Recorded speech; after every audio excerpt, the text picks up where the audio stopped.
Hey, what's up everybody? This is Muse24, and this is a response video to Robert184's question, how did you get into Gundam? I realized that a lot of people have already posted responses a long time before this video was up, probably like 6 months ago. But I felt like I wanted to go ahead and do this, pretty much just for kicks, walk down memory lane and whatnot. Basically, my story with Gundam started off very similar to what a lot of people have said. I watched it for the first time on Cartoon Network's Toonami block, and I didn't particularly like Gundam Wing when I first saw it. I'm gonna be honest. I wasn't digging the whole Victorian lifestyle with giant robots. It wasn't for me. I know a lot of people did like it, and that cool for them, but it just wasn't my bag of chips. So I didn't really watch Gundam Wing. Some of my friends did and kept telling me how awesome it was, but the few episodes I saw, I didn't like the characters that much. So I didn't get into it right then and there. When Oh Wait, the Mess Team aired, however, I really got into it, and at the time I had no idea what the difference between like OVAs and full series were, and in fact I didn't know the difference between the Universal Century and the alternate universes, so I just kind of figured it happened somewhere in the Gundam story, and that was as much as I could gather at the time. But basically I watched Oh Wait, the Mess Team every episode that aired on Cartoon Network, and looking back on it now that I've watched the series like 3 times, I'm surprised they actually ran that during the daytime block on Cartoon Network.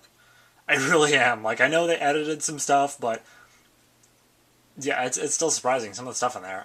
But the reason I liked that series so much more was because, one, the characters were so deep and varied that there was someone for every type of viewer out there. Like, they're just kind of a group of misfits that get put together by circumstance, but they kind of grow off each other, if that makes any sense, and develop because of their interactions with one another, be the interactions, peaceful resolutions, or let's argue and, I'm going to kick Sanders in the crotch.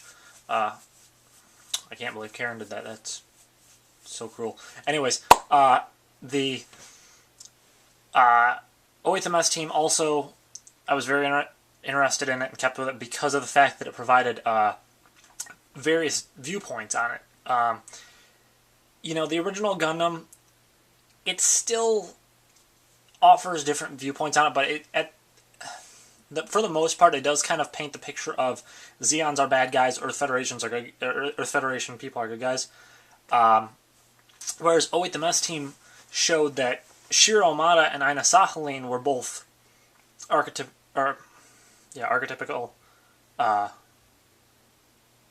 good characters, but that there were people in both Earth Federation and Zeon, particularly like the higher up command people, that were corrupt and could be seen as bad guys if that's your take on it. And then Endless Waltz aired, and I actually liked that quite a bit, which was surprising because I didn't care for Gundam Wing that much. And G Gundam also aired, I believe, before Endless Waltz did, or maybe it aired before and after Endless Waltz. But at any rate, I enjoyed G Gundam. I do realize it's kind of a goofy Gundam series compared to other ones, but after a while, the series starts to take on more of a goofy atmosphere. It's like they tried to make it real serious at the beginning and then realized, hey, this is just kind of silly. Let's go with it. So it was fun. Is it the most complex Gundam series ever? No, not by a long shot. But it's enjoyable. Then there was quite a break for me.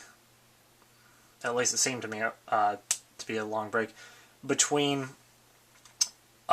Endless Waltz and G Gundam up to the time Gundam Seed started, and SD Gundam ran on Cartoon Network, and I did not like that one bit. I still don't.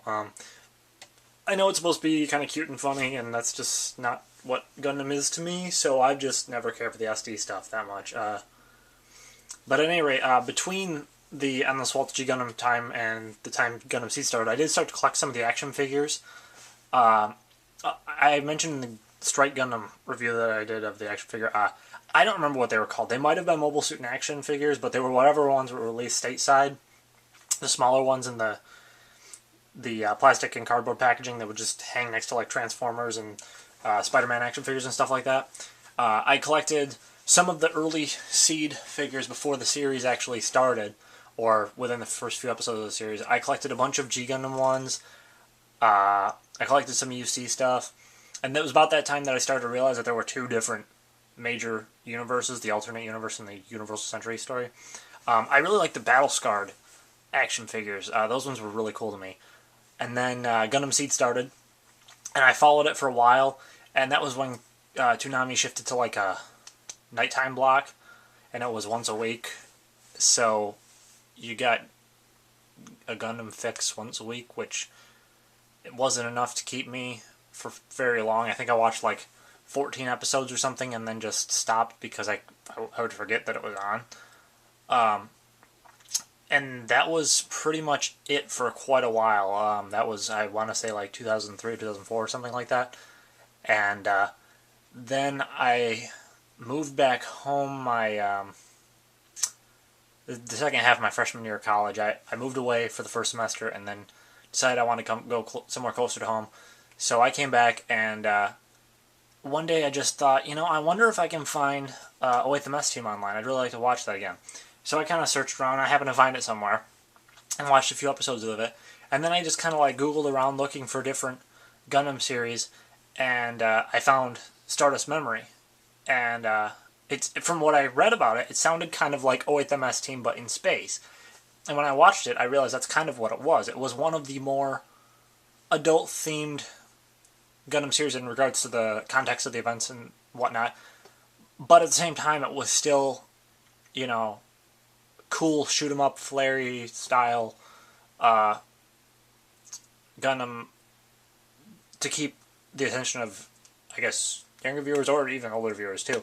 It had the style and like the practical aspects of Gundam series. So I really liked that one. And then I heard about I guess at the time it would have been the newest series, Gundam 00. And I'm like, for me in the past, the alternate universe series have kind of been not as good as the Universal Century series. It was, by that point, I knew the difference between the two. And I'm like, I'll take a gamble with this Gundam 00. And I loved it. It's honestly probably my favorite alternate universe story, because it doesn't try and go over the top. It's a little more ridiculous than some of the UC stuff, and it's not as, organized, I guess you could say, but it's still a really good series. And part of that, I think, has to do with the fact that it has strong characters. The mobile suits are specific in what they do, but it's not like they're too exaggerated.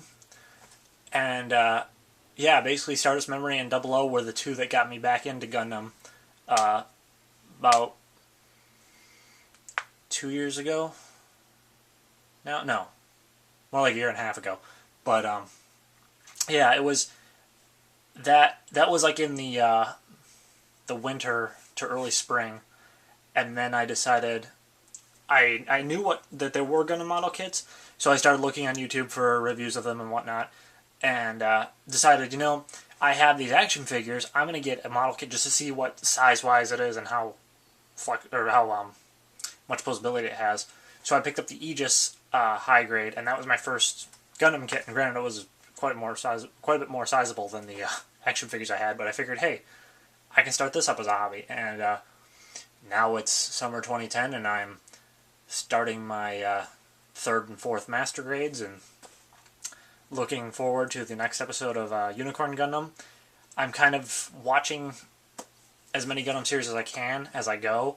I've got quite a few left to go, and a lot of them are longer series, but this year I finished up Turn A Gundam. I'm getting close to the end of Gundam Wing. I've still got like 15 episodes or something like that. I finished up Gundam Seed all the way through this time. So, yeah, that's pretty much my story on how I got into Gundam, and hoping that I can get through a few more series before the end of the year. So with that, I will see you guys next time.